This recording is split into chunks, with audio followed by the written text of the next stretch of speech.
Abra sua Bíblia em Gênesis 46. Temos pregado sobre o tema geral, a provisão na família, baseado na vida de José. Vamos dar continuidade a essa série que vai até o final desse mês. Gênesis capítulo 46.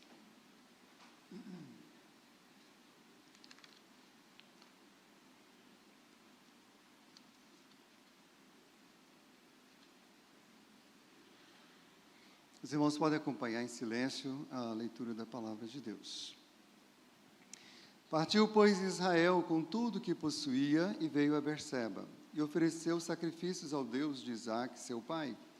Falou Deus a Israel em visões de noite e disse: Jacó, Jacó.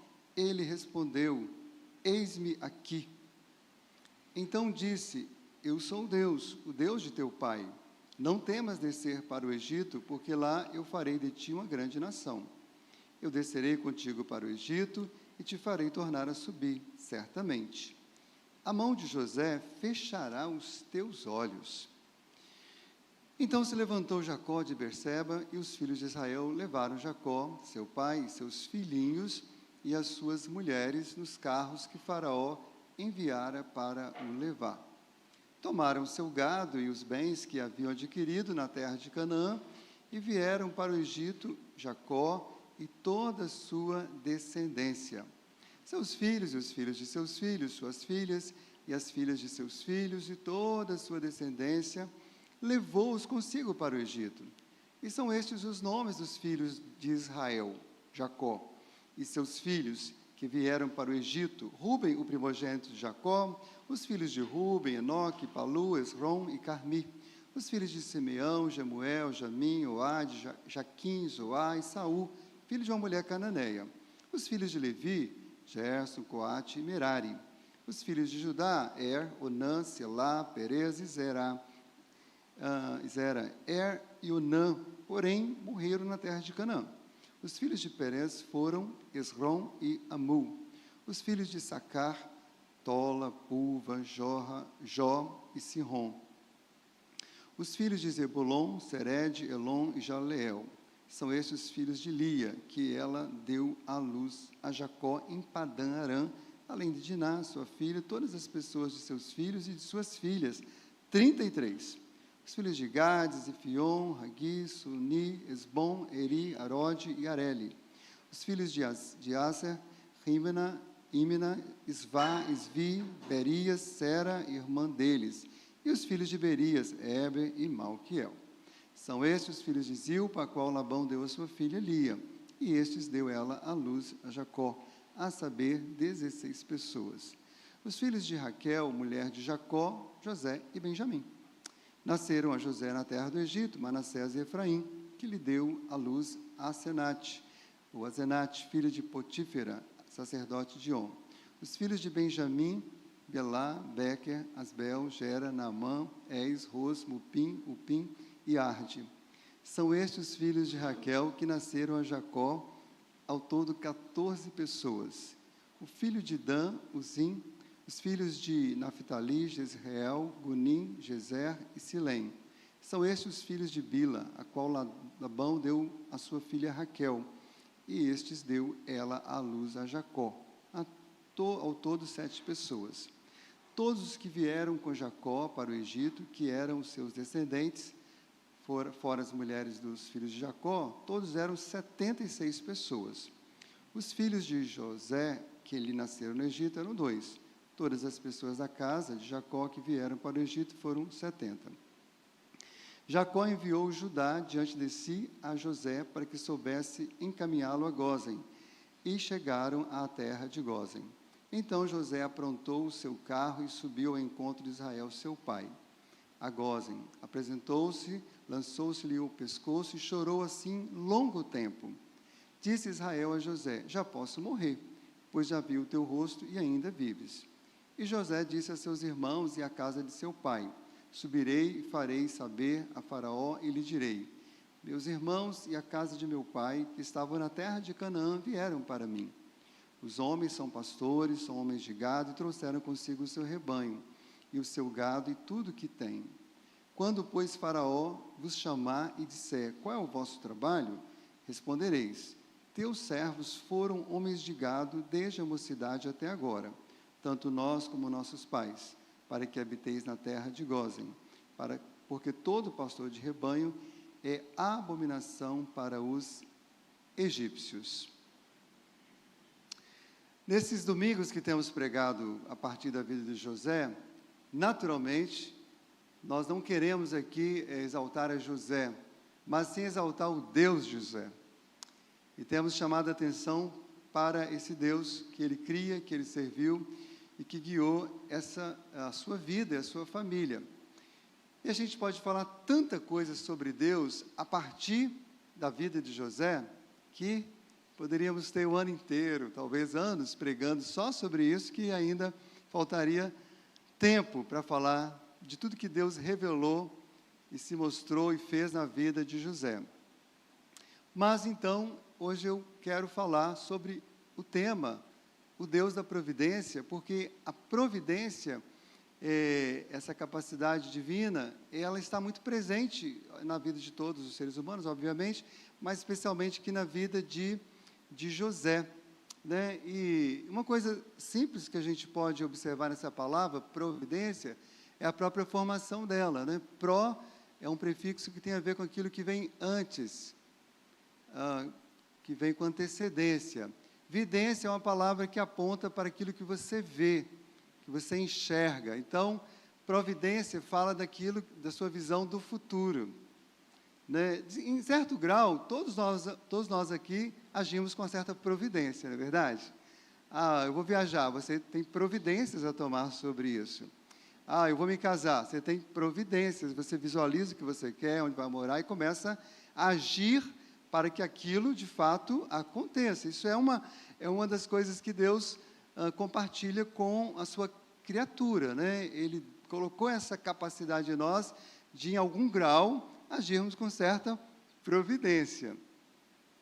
Mas é claro que ninguém é tão providente quanto Deus. Ninguém age com tamanha providência, com perfeita providência, quanto o Senhor. E em se tratando de Deus, né, então a providência é algo muito mais do que eu acabei de falar. Isso aqui foi um exemplo bem simples e precário para nos ajudar a pensar. É muito mais profundo, abrangente e muito mais poderoso.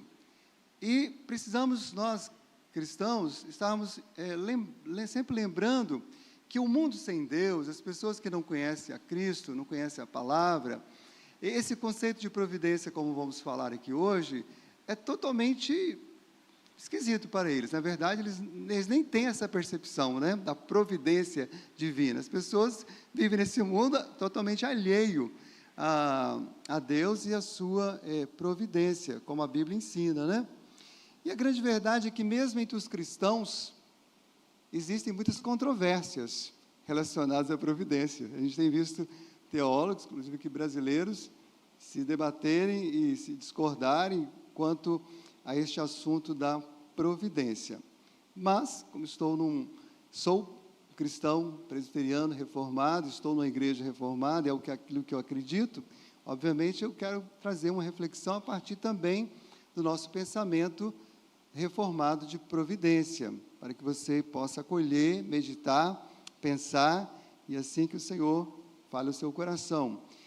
E, assim, de tudo que eu já li sobre providência, o lugar onde isso aparece de forma mais clara e resumida é a Confissão de Fé de Westminster. Foi escrita entre 1643 e 1647, teólogos ali do Reino Unido, de vários, né, todos os lugares ali, da Escócia, da Irlanda, etc., e da própria Inglaterra, País de Gales, se reuniram por anos, tentando descrever a nossa fé, a fé cristã daquele momento, né? E um dos capítulos da Confissão de Fé é sobre Deus, e é sobre a providência. E lá diz assim, eu vou ler bem literalmente, eu não consegui memorizá-la, embora eu entenda o conceito, mas eu vou ler para não correr o risco de tropeçar, beleza? Então, fique atento aí. Diz assim, pela muito sábia e santa providência, segundo a sua infalível presciência e o livre e imutável conselho de sua própria vontade, Deus, o grande Criador de todas as coisas, para o louvor da glória de sua sabedoria, poder, justiça, bondade e misericórdia. E aí vem a parte que descreve melhor a providência. Esse Deus providente sustenta, dirige, dispõe e governa todas as criaturas. A providência fala da ação de Deus sustentar, dirigir, dispor e governar todas as criaturas, todas as ações delas e todas as coisas, desde a maior e até o menor. Então, isso é o que nós declaramos, é o que nós cremos. Há uma frase que virou assim, popular e também controversa, as pessoas às vezes as usam de forma também errada, né? Mas ela resume bem isso, que aparece em muitos Instagrams e muitas redes sociais eletrônicas, né? Deus no controle.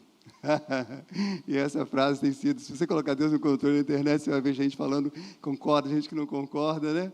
Mas, resumindo, é isso mesmo, né? Talvez as implicações que alguns tratam isso, ou as reações que as pessoas têm a isso, como as pessoas agem em relação a isso, nem sempre é adequado, mas é isso aí. Isso é o que cremos. E nessa noite vamos destacar especialmente como Deus da providência age na vida dos seus filhos, observando como Deus agiu na vida de José, de Jacó, da sua família, que eram seus filhos. Em primeiro lugar, então, nós queremos destacar, irmãos, que o Deus da providência revela-se de forma redentora e recebe a adoração de seus filhos. Revela-se de forma redentora e recebe a adoração de seus filhos. Porque, na verdade, Deus tem se revelado ao longo de toda a história, mas muitas das manifestações de Deus não foram redentoras. Muitas foram destrutivas. Tem pessoas que morreram quando a glória de Deus se manifestou. Tem pessoas que não suportaram, que não o amaram, que eram avessos à sua glória e sofreram por causa disso. Mas quando se trata dos seus filhos, Deus se manifesta de maneira redentora e recebe a adoração deles. Nós vimos aqui, logo no início, né, que Israel, ele vai aqui, o contexto, os irmãos, eu não estou me apegando muito ao contexto, porque a maioria aqui tem ouvido as pregações, né? Mas aqui é aquele momento em que José manda buscar os seus pais, sua família, para o Egito, ok? Está indo para o Egito, agora morar lá, viver lá. Então, nessa jornada, nesse início de jornada, eles estão indo, e eles, então, fazem uma parada num lugar chamado Berseba, né? Jacó é levado a Berseba. E esse Berseba é o mesmo lugar que Abraão teve experiências incríveis, não vou descrevê-las muito, Nath já descreveu com detalhes de manhã, depois você pode ouvir a pregação da manhã. Aliás, abrindo um parênteses aqui, né, a pregação da manhã teve um enfoque muito especial sobre a família, que é uma família em reconstrução. E, de coração, irmãos, enquanto eu vi a palavra, Deus falou tanto ao meu coração, e assim minha vontade é que a mensagem de hoje de manhã fosse pregada a todas as famílias da terra, porque todas as famílias da terra, de alguma forma, estão precisando de serem restauradas, trabalhadas. Aí, se você não ouviu, fica a palavra de encorajamento para você ouvir a pregação da manhã. Mas, voltando aqui, esse lugar de Berseba, além de o próprio Abraão, né, teve experiências incríveis ali, é ali que ele faz aquela aliança com Abimeleque, por isso Berseba quer dizer o lugar de juramento, porque ele faz um pacto, um juramento ali. Mas, além do avô de Jacó, aliás, além do avô de Jacó, o pai de Jacó, ou seja, Isaque, também teve grandes experiências com Deus em Berseba. Se você não precisa folhear agora, por causa do tempo, mas depois você pode conferir lá em Gênesis 26, a palavra de Deus registra o seguinte, que lá em Berseba, lhe apareceu o Senhor, apareceu quem? A Isaque, pai de Jacó. Lhe apareceu o Senhor e disse, eu sou o Deus de Abraão, teu pai. Não temas, porque eu sou contigo. Abençoar-te-ei e multiplicarei a tua descendência por amor de Abraão, meu servo. Então levantou ali um altar e, tendo invocado o nome do Senhor, armou a sua tenda e os servos de Isaque abriram ali um poço. Então observe que aquele ali foi um lugar onde o avô teve um encontro com Deus, recebeu a revelação de Deus, adorou a Deus, Abraão. O pai, Isaac, também teve essa experiência linda com Deus, de ver a glória de Deus, de ouvir a voz de Deus, de também ser lembrado de quem Deus era na vida da sua família, e também de prestar o culto ao Senhor. Mas, irmãos, a palavra de Deus deixa muito claro que não bastava que Deus fosse o Deus de Abraão e Isaac. Jacó tinha que ter certeza que Deus também era o seu Deus. Era necessário que ele tivesse cada dia mais esse relacionamento filial com o Senhor. E como alguém já disse, né, uma frase que eu ouvi há muitos anos atrás, nunca esqueci, eu gosto de repeti-la, né? Deus não tem netos, Deus tem apenas filhos. Deus não tem netos, Deus tem filhos. Cada pessoa e cada geração deve ter a sua experiência com Deus. E a relação filial e paternal entre o homem e Deus, ela se estabelece não quando o homem nasce fisicamente, como muitos acham, não, todos são filhos de Deus. Não, essa relação de pai e filho, ela se estabelece quando o homem nasce espiritualmente, quando o homem nasce de novo, quando o homem nasce do Espírito. Que é nascido da carne é carne, mas o que é nascido do Espírito é espiritual. Diz o Evangelho de João também, que são todos aqueles que receberam Jesus, foram que também receberam o poder de Deus para serem feitos filhos de Deus, a saber, aqueles que creem no seu nome. Irmãos, muitos anos antes desse episódio que acabamos de ler aqui em Gênesis 46, Jacó teve um encontro com Deus. Jacó já havia conhecido Deus como o seu Deus, não somente o Deus de Abraão e de Isaac, como seu próprio pai. Se você voltar lá em Gênesis 28, você vai lembrar daquela passagem linda, onde Jacó lutou com Deus, lembra? Luta com Deus, ele viu a sua glória, ele diz assim, olha, esse lugar agora vai chamar Peniel, porque hoje eu vi a Deus face a face, e eu continuo vivo, eu não morri, porque Deus, quando se revelou a Jacó, se revelou de maneira redentora, não para destruí-lo, mas para salvá-lo. Toda a sua busca, né, a sua sede que ele tinha, que ele buscou na herança do seu irmão, na competição com o seu irmão, depois lá com o seu sogro, agora estava saciado porque ele encontrou a fonte. Ele encontrou o Senhor, Deus se revelou a ele de forma redentora, e ele adorou o Senhor. E foi nesse encontro que Deus mudou o seu nome de Jacó para Israel. E aí eu achei assim, meio engraçado, meio diferente, eu confesso que eu não consegui aprofundar na pesquisa, vou ficar devendo aos irmãos, mas observem que nesse texto de Gênesis 46, tanto aparece o nome de Jacó e Israel. Ora, Deus fala, Jacó, volta para Israel. Parece que Deus está lembrando quem ele era e quem ele é. E de vez em quando a gente precisa realmente lembrar quem a gente era, e saber quem a gente é hoje. Porque quem a gente era antes de sermos encontrados pelo Senhor, antes de sermos redimidos, antes de Deus se revelar a nós. E quem nós somos agora, que Ele já nos encontrou e se revelou a nós. Todas as pessoas que têm um encontro transformador com Deus, são levadas a se renderem a Deus em adoração. Essa é uma evidência clara de que alguém realmente conhece a Deus, porque é impossível conhecer a majestade de Deus, o poder de Deus, a santidade de Deus, a glória de Deus, e não adorá-lo. Todos os seres humanos estão adorando algo, nesse exato momento, de alguma forma, em todos os dias. Todo mundo adora alguma coisa, adora alguém, mas os seus verdadeiros filhos de Deus, só adoram a Ele, o Deus verdadeiro que se revelou nas Escrituras, o Deus da providência. Deus procura verdadeiros adoradores que o adorem em espírito e em verdade, que o adorem conforme Ele prescreveu nas Escrituras Sagradas. E aqui não estou falando necessariamente de questões litúrgicas, a adoração verdadeira da igreja presbiteriana, da Assembleia, da Batista, porque a liturgia é assim ou assado, porque embora essas coisas tenham o seu lugar, tenham o seu valor, mas a Bíblia fala que Deus olha no profundo do coração. Um coração, por exemplo, que se apresenta humilde, sabendo quem é e quem Deus é, quebrantado, contrito, Deus nunca rejeita. Mesmo que a liturgia não seja a melhor, mesmo que tenha dificuldades diversas. Jacó, por exemplo, aqui, ele ofereceu sacrifícios ao Senhor no seu culto. Mas os sacrifícios apenas deixam claro a incapacidade humana de oferecer a Deus um culto perfeito, sem algum tipo de mediação, de um instrumento mediador ou de uma pessoa mediadora.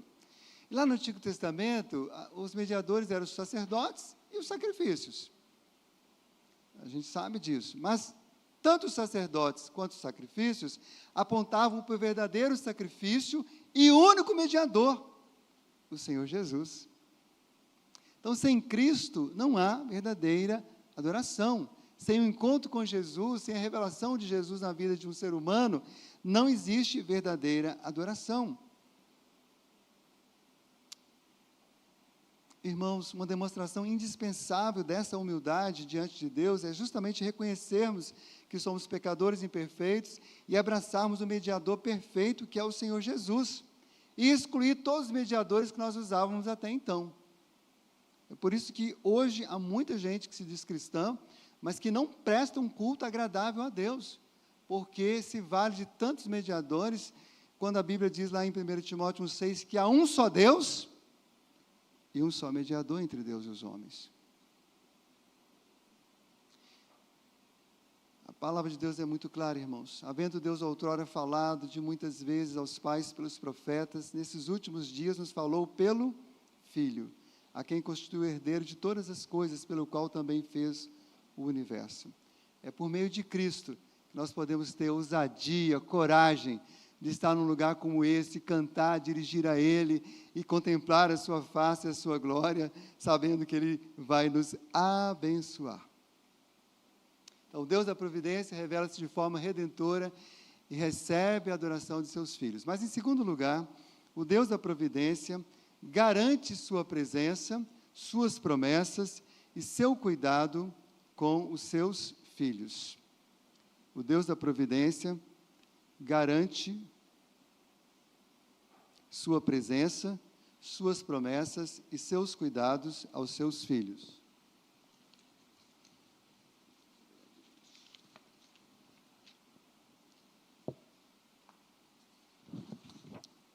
Muito bem.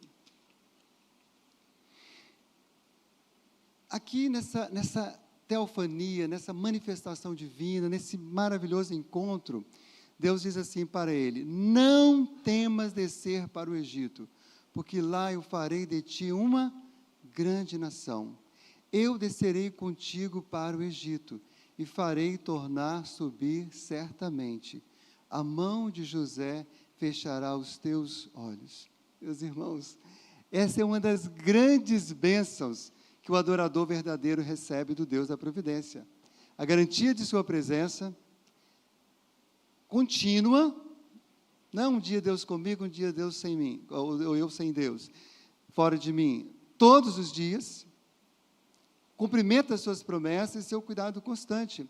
Deus havia prometido ao avô de Jacó, lembra? O famoso Abraão, o pai da fé. Deus fez muitas promessas, e uma dessas promessas está se cumprindo agora. Deus falou: olha, antes de vocês possuírem a terra prometida, a terra de Canaã, vocês vão morar algumas centenas de anos lá no Egito. E é isso que Deus está fazendo, cumprindo esta promessa na vida de seus filhos. Mas esse mesmo Deus que prometeu que o seu povo seria tirado, também prometeu que seria tirado de lá, mais tarde, alguns séculos depois, e estaria com eles. Ontem nós tivemos mais um casamento, nós temos tido a alegria de ter muitos casamentos, e no casamento é muito comum, na hora dos votos, prometer estar lá, prometo, estar com você, cuidar de você sempre, na alegria e na tristeza, na pobreza e na prosperidade, na saúde e na enfermidade. Mas nós devemos ser honestos, por mais que um homem ou uma mulher sejam fiéis um ao outro, a gente não cumpre 100% essas promessas. Quantas vezes, até a gente gostaria, Quantas vezes eu vejo os irmãos aqui, viajando, trabalhando, às vezes um filho fica enfermo, e ele não consegue, naquele momento, estar ali, para literalmente, pessoalmente cuidar. Claro que cuida por meio de outros, mas sempre seremos falhos, em algum grau, com nossas promessas, ou com a nossa presença. Mas o Deus da providência, Ele está sempre presente, em todos os momentos da vida dos seus filhos. Às vezes não percebemos, não sentimos por causa de nossos pecados, nossas fraquezas, mas isso é o mais importante, ele está em todo o tempo. Estaria com Jacó, com Israel, com seus filhos, e esteve de fato. Muitos deles, né, ao longo dos anos, se esqueceram de Deus. O povo de Israel vai ficar lá cerca de 400 anos. Muitos nem se lembravam mais do Senhor, mas Deus nunca se esqueceu deles. E hoje também, querido irmão presente aqui, ouvinte também em casa, Deus está lembrando a você que o Deus da providência é também o Deus fiel. Ele não é homem para que minta. Tudo que está revelado nas Escrituras e todas as promessas de Deus para a sua vida, elas se cumprirão. Cada uma delas. Deus está usando tudo, irmãos, as coisas boas ou até as coisas ruins, para fazer cumprir o plano eterno que Ele tem em sua vida. As pessoas podem estragar, ou dificultar, ou impedir os seus planos, mas não os planos de Deus. Esteja certo disso. Não os planos de Deus. E esse Deus presente, cumpridor de suas promessas, Ele cuida, irmãos, de todos, individualmente e coletivamente, de acordo com a necessidade de cada um. A viagem era longa, e nem todos foram a pé. Os irmãos observaram aqui, as mulheres, o pai, no caso o próprio Israel, que estava mais de idade, e as crianças foram de carro. Olha o mimo de Deus, né, o cuidado de Deus, na sua providência, usando o faraó. Sim, porque o Deus da providência, irmãos, embora Ele haja muitas vezes também, pela sua bondade, milagrosamente, mas Deus age todo o tempo, ordinariamente. Nós precisamos perceber mais isso. Como a mão invisível de Deus vai guiando situações. E quando a gente entende isso, irmãos, tudo se torna mais agradável, mais belo, mais suportável. Tudo. Quando a gente para de prestar tanta atenção na mão dos homens, ou até mesmo na mão de Satanás, que às vezes também está ali, mas acima de tudo isso, vemos a mão poderosa do Senhor nos guiando. Passar pelo deserto, entendendo que a mão invisível de Deus é que nos guia em tudo, torna o deserto mais suportável. Mas passar para o deserto sem a percepção de que Deus nos guia pelo fogo, para nos provar, para nos fazer crescer, para propósitos maiores do que nós, a sua própria glória, faz toda a diferença na vida de qualquer ser humano. Deus conhece e cuida de todos, irmãos, individualmente e coletivamente. Os filhos de Israel levaram aqui, os irmãos viram. E é interessante que nos versos 8 aos versos 25, são citados nome por nome os membros da família de Jacó. Ao todo, quantas pessoas? 76 pessoas. 70 que saíram em direção e os outros já estavam lá, né, que era a família de José. É interessante que hoje o presbítero Nath, quando pregou, ele saltou essa parte, né, Nath? Mas os irmãos lá em casa, né? Aí eu fiquei pensando, por que o Nath saltou o texto, né, da leitura? Eu entendi quando eu li, Nath. Para começar, eu quase chamei de Léia para ler os textos, porque é tanta pronúncia que eu não sei, porque esses nomes são diferentes, né? E aí nós somos provados na nossa questão fonética, né? Porque eu uso o S, eu uso o Z, né? A Nicimp, e os professores de português, próxima vez, me ajudam, né? Próxima vez, eu vou mandar assim, por favor, querida, leia esse texto e grave e mande para mim, para eu ler corretamente. Porque eu comecei a ler tanto nome, que eu não sabia pronunciar adequadamente. Eu já li esse texto N vezes, mas eu só fui... Porque, geralmente, quando a gente estuda, irmãos, a gente lê só com a mente, né? Mas quando você vai ler audível, você fica meio esbarrado, né? Mas uma coisa gostosa de ler, mesmo com uma leitura um pouco dificultada, ou dificultosa, difícil, sabe o que é, irmãos? É perceber que Deus conhece todos os seus filhos pelo nome, amém, meus irmãos? Pode ser um nome difícil, que você não goste, mas Ele conhece você pelo nome. E certamente, se você estivesse nessa história, você teria grande alegria em saber que o seu nome foi registrado. Né? Marlene, Aureliano, Olívio estivesse aqui. E a boa notícia é que o seu nome está registrado no livro da vida. A boa notícia é que o Senhor te chama pelo nome, pelo sobrenome, conhece seu CPF, seus digitais, Ele cuida de você de uma maneira totalmente peculiar. O cuidado de Deus na vida de cada pessoa é diferente da vida de outra pessoa, porque você é diferente.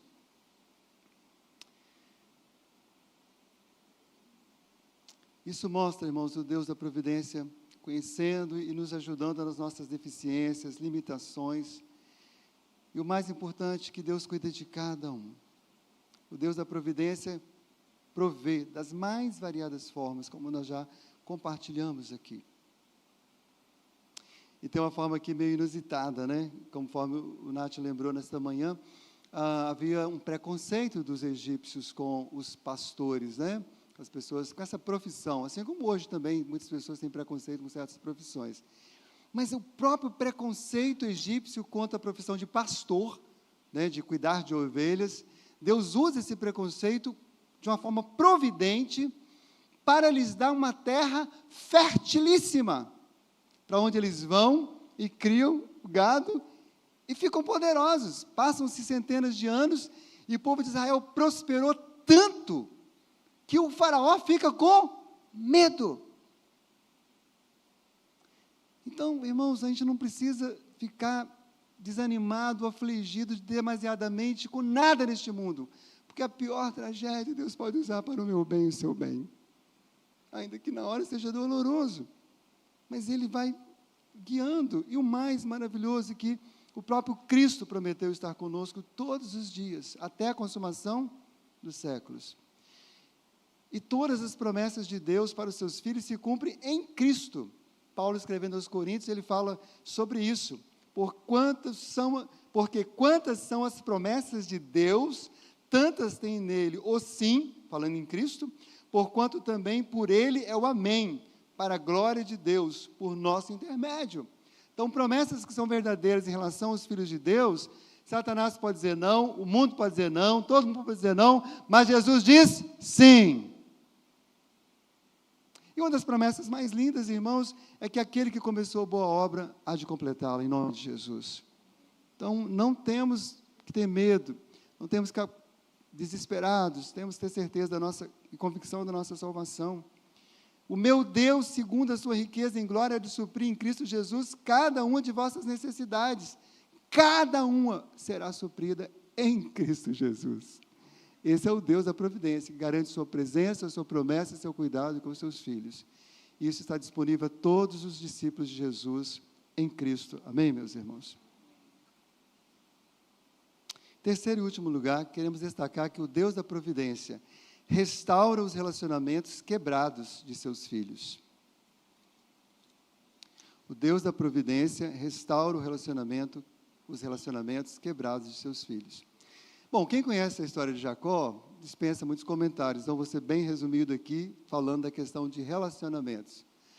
Quando começaram os problemas de relacionamento de Jacó? Quem se lembra, conhece bem a Bíblia? Dentro do ventre de Rebeca. Diz a palavra de Deus que, lembra que Jacó era gêmeo com Esaú, e a Bíblia diz que dentro do ventre de Rebeca, os meninos lutavam. Gente, que meninos travessos. Já estavam se engalfinhando dentro do ventre da própria mãe. Então, o relacionamento de Jacó e Esaú, então, foi marcado por muitos problemas, por inveja, por engano, como os irmãos conhecem as histórias lá, engana o próprio pai, ajudado pela mãe, aquela coisa terrível. E quando Jacó deixou a sua casa e foi para o seu tio Labão, lembra? Ali ele teve sérios problemas também, especialmente com o seu sogro, que o engana, que tenta roubá-lo, e ele também tenta fazer o mesmo. E a família que Jacó constituiu também se tornou uma família belicosa, era uma luta. Imagine você, trabalha 7 anos para casar com uma moça e no final o pai entrega a outra. E aí acaba ficando com as duas. E aí elas não têm filhos. E aí elas oferecem as empregadas, as servas, para se tornarem concubinas e gerarem filhos. E vai gerando aquela confusão. E quem conhece a história sabe que é uma competição. Aquelas 4 mulheres, vivem brigando, disputando pela atenção, né, por serem aceitas, por serem mais amadas, por serem mais queridas. E nesse sentido, a vida de Jacó, desculpa a expressão, era um inferno, era uma confusão. Por fim, ele entende que ele precisa sair dali, e ele resolve voltar para a terra aonde ele foi criado, e para encontrar com seu irmão. Mas tinha um problema, porque ele também tinha um problema de relacionamento com seu irmão que não tinha sido resolvido. E agora, quando ele está voltando, ele entende, eu preciso resolver isso, mas eu sei que a única maneira de eu resolver isso é com a ajuda de Deus. E ele despede todo mundo, vai ter um tempo a sós com Deus, e ali Deus transforma a vida de Jacó. E ao transformar, ao reconciliar Jacó com Deus, né, consigo mesmo, Deus prepara Jacó para se reconciliar com seu irmão. Irmãos, essa é uma das coisas mais lindas do Evangelho. Porque Cristo veio não somente para nos reconciliar com Deus Pai, Cristo veio também para nos reconciliar uns com os outros. De tal forma que até mesmo as pessoas que nos odeiam, que nos querem mal, que se põem como nossas inimigas, nós podemos orar por elas. Nós podemos não desejar o mal para elas. Nós podemos, de alguma forma, ainda servi-las, se assim for necessário, elas nos permitirem, porque alguns não nos permitem fazê-lo, né? Mas se elas nos permitirem fazê-lo. Isso, irmãos, só existe no verdadeiro cristianismo, isso só existe no verdadeiro evangelho. E é isso que Deus faz. Isso que Deus vai fazendo na vida de cada um de nós. É muito comum, como o próprio presbítero Nath testemunhou acerca da sua própria vida, e eu também tenho um testemunho, não é igual ao do Nath, porque as histórias são diferentes, né? Mas eu me lembro que eu tinha uma dor com o meu pai, era uma dor assim, que, de uma situação de infância que eu não consegui resolver emocionalmente. Havia uma sensação de ausência, né? Meu pai não era uma pessoa que abraçava muito, e que não brincava muito com a gente. E essa dor me perseguiu até quando Gabriel nasceu. E quando Gabriel nasceu, eu acordei e falei assim, eu não posso repetir esse comportamento com meu filho, eu preciso resolver isso com meu pai. Eu orei ao Senhor e falei, pai, eu preciso confessar uma coisa para o Senhor.